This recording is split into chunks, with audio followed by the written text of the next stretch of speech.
Kính chào quý vị khán giả. Coleman đang có mặt tại bệnh viện Thái Hòa ở trung tâm thành phố Cao Lãnh, Đồng Tháp.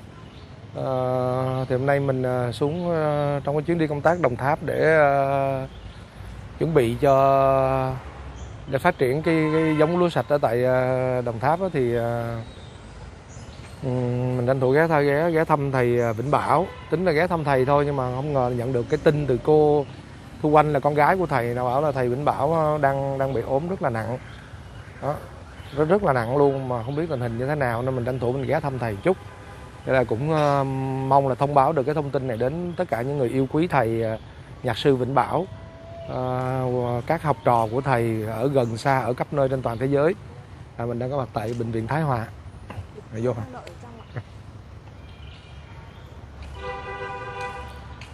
Không có nói chuyện được nữa rồi. Dạ. Không còn biết gì hết. Dạ. Bây giờ thì đang nằm ở phòng hồi sức. Dạ. Rồi đang làm thủ tục để đưa ông Dạ. về nhà. Dạ. Bây giờ là Giờ đợi chút xíu. Dạ. Cô này cũng sẽ có trách nhiệm của Đào, đây là anh Điền Quân. Dạ, anh chào. Bây giờ anh dạ. đã ở trên Sài Gòn, anh để điện xuống đây để viếng thăm ông ở trong phòng hồi sức. Dạ, con có thể giúp gì cho để con báo lên hồi sức cái nha. Dạ. Ghế vô trong rồi ghế đợi. Dạ. Hiện đại ông bị bí tiểu mà ông không biết. Ông bị cái bệnh là tiền liệt tuyến nó phình đại mà ông bị bí tiểu ông không biết.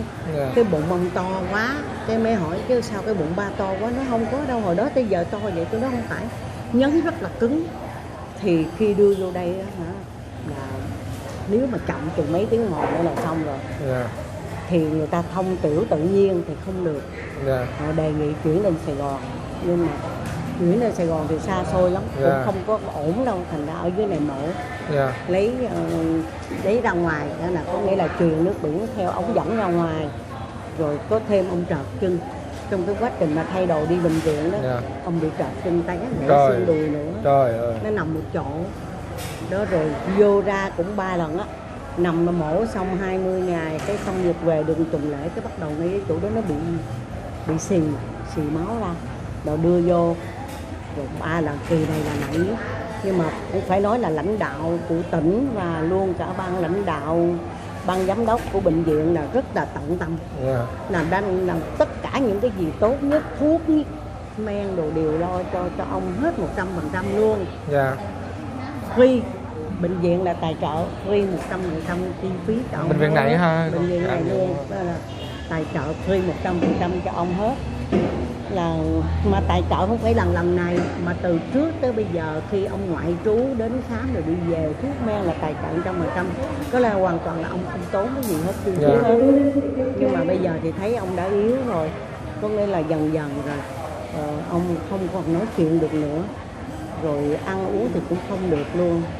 Ra cuối cùng là gia đình xin đưa ông về theo ý nguyện của ông, là ông muốn về nhà. Khi ông còn tỉnh á, thì ông nói là ông muốn về nhà, thôi cho ông về. Nhưng mà giờ là thầy không có ý thức gì luôn? Không, có nghĩa là thầy mở mắt, rồi thầy nhìn cái là thầy chảy nước mắt, rồi cái thầy lại mê tiếp. Rồi hồi nãy cũng có học trò ở dưới Sài Gòn, họ hai vợ chồng của thạc sĩ Thúy Uyển á, giảng viên nhạc viện thành phố, xuống thăm thì thầy mở mắt một cái rồi thầy chảy nước mắt, rồi thầy lại mê tiếp. Thành ra bây giờ thấy thôi được đây, đưa thầy về nhà để cho thầy được thanh thản. Tại vì hôm nay thì em đi Đồng Tháp, đi học ngữ. Rồi xong mới nói, mấy đứa nói chắc cũng đâu có biết tin thầy gì đâu, xong mới nói thôi chạy qua sắp xếp ghé thăm thầy, mình qua Hồng Ngự sau. Rồi cuối cùng mấy đứa nói báo hết hồn luôn, nói thầy 2 tháng rồi hả chị? Hơn 2 tháng rồi. Trời. Đi vô đi ra, đây lần này là lần thứ 3 là đưa về nhà luôn rồi đó. Đang chuẩn bị hồ sơ đưa về. Chứ bây giờ vô nước biển này kia nọ, mình mẩy nó vỡ hạch máu hết trơn, không còn chỗ nào vô nổi hết trơn. Mà nói thật tình là bệnh viện là rất là quan tâm tới thầy. ban lãnh đạo của bệnh viện ưu tiên 1. Lo cho thầy dữ lắm. Dạ. Những cái thuốc nào mà cực tốt là đều dành cho thầy hết, rồi luôn cả y tá ở đây cũng dẫn hết lòng với thầy, chăm lo thầy hết sức luôn. Nói chứ thầy tuổi này rồi nên là mọi thứ nó khó khăn lắm. Đúng rồi. Đấy, không bệnh thôi à, bệnh cái là coi như là khó vô cùng. Cái tuổi này đâu, cái sức này đâu còn đề kháng nổi nữa. 103 tuổi rồi. 103. Thì ở nhà cũng chuẩn bị hết cho thầy hết rồi. Lần gần nhất mình ghé thăm thầy là như trước Tết đúng không? Tháng à. Có khi gần tại cái mùa dịch mà, dịch là coi như đóng ba đâu qua đi đâu đâu. Đi được. Trước Tết á, trước Tết coi như là có ghé rồi đó. Trước Tết rồi mới đó mà nó ngó qua ngó lại gần năm rồi. Mà thầy xuống lẹ quá, chứ còn trước đó là vẫn tiếp khách nước ngoài này kia nọ được rồi. Dạ, đi được rồi đó con. Một mình anh với cô thôi nha.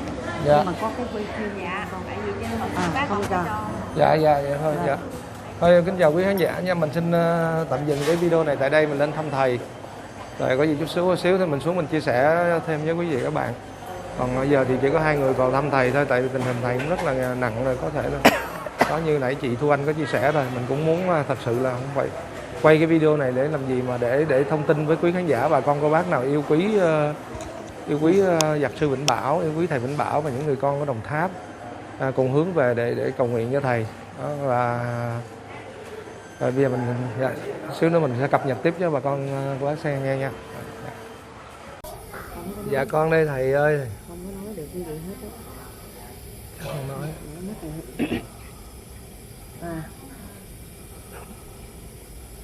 Thầy nhìn được con không? Giờ mình không biết gì hết. Con chắc nếu như mình chắc nghe được. Thầy hay lắm. Đây cái giữa bạn thân mến này, thầy hôm nay. Dạ. Mình thương lắm bà con ơi. Đây là chắc là những cái hình ảnh mà mình nghĩ là chắc sẽ không còn nhiều hình ảnh, không còn những hình ảnh của thầy nhiều nữa, cho nên mình ghi lại những hình ảnh này, những hình ảnh mà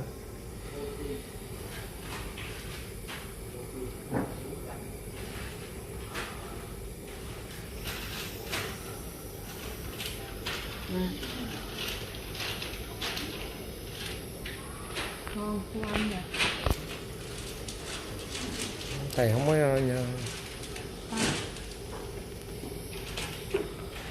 Cứ mỗi lần cô kêu cái ngó cô vậy đó, ngó hoài. không chắc người rất vẫn nghe được á, vẫn Phải buộc vậy đó. dạ. Không thôi rút kim rồi gãy kim hoài vậy đó. Dạ.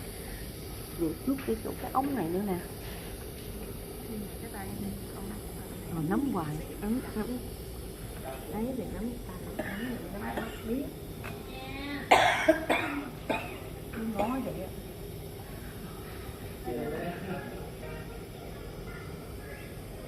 Thưa anh một bà. Muốn nói mà không bắt được luôn. Dạ.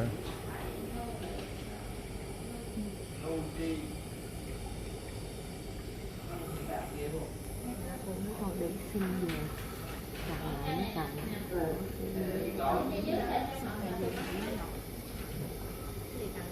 bây giờ ở đây đâu có nói gì được, thôi cho ông về theo ý nguyện của thầy.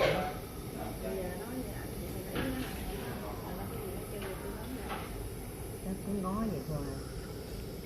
Giờ nếu xuống tới vậy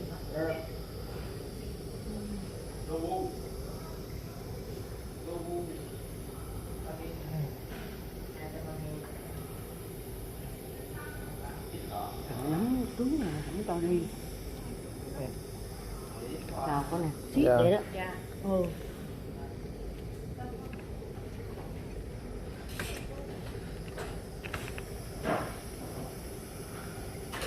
Lát nữa mình về nhà nha, lát mình về nhà, tụi con ở gần bên ba nha, không có đi đâu hết, lát về nhà nắm tay cùng mặn vậy đó. Dạ. Cái thầy nắm tay của cô Thu Anh rất là chặt luôn. Làm mình nhớ cái hình ảnh mà lúc mà trước mình xuống thăm thầy, mỗi lần về là thầy cứ đi ra tới cận cửa mà không có muốn ai về hết trơn á. Rồi nói mấy người lời quá, mấy người xuống thăm tôi về, cái mấy người nhớ của mình tôi, còn tôi nhớ hết vậy đó, cứ lần nào cũng vậy. Ai đoàn nào mà lợi thăm đều nói câu đó hết trơn.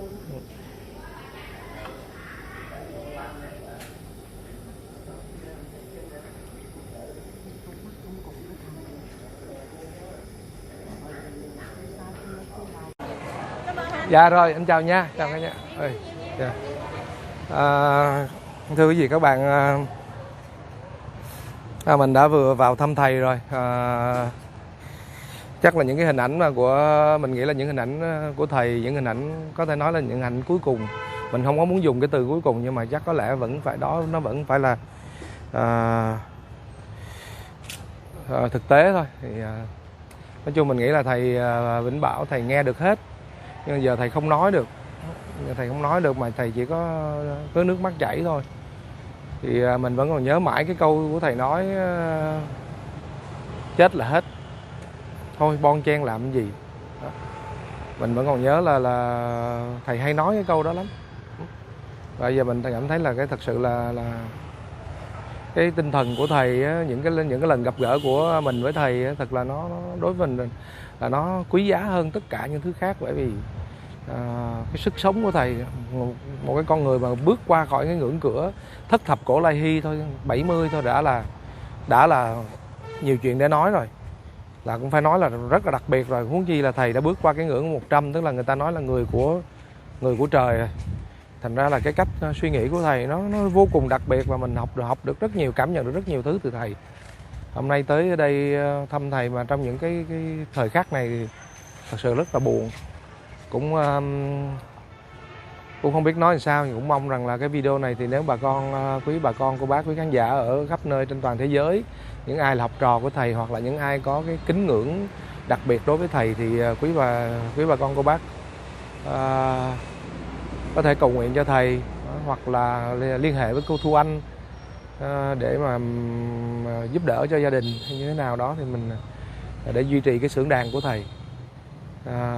Xin được khép lại video này tại đây. Hôm nay là ngày 29, hôm nay là ngày 30 tháng 11 năm 2020. Gần 1 năm rồi, 8-9 tháng về vì dịch bệnh rồi mình mới có dịp quay trở lại thăm thầy, mà không ngờ nhận được cái hung tin này, thật là buồn. Xin chào tạm biệt quý khán giả.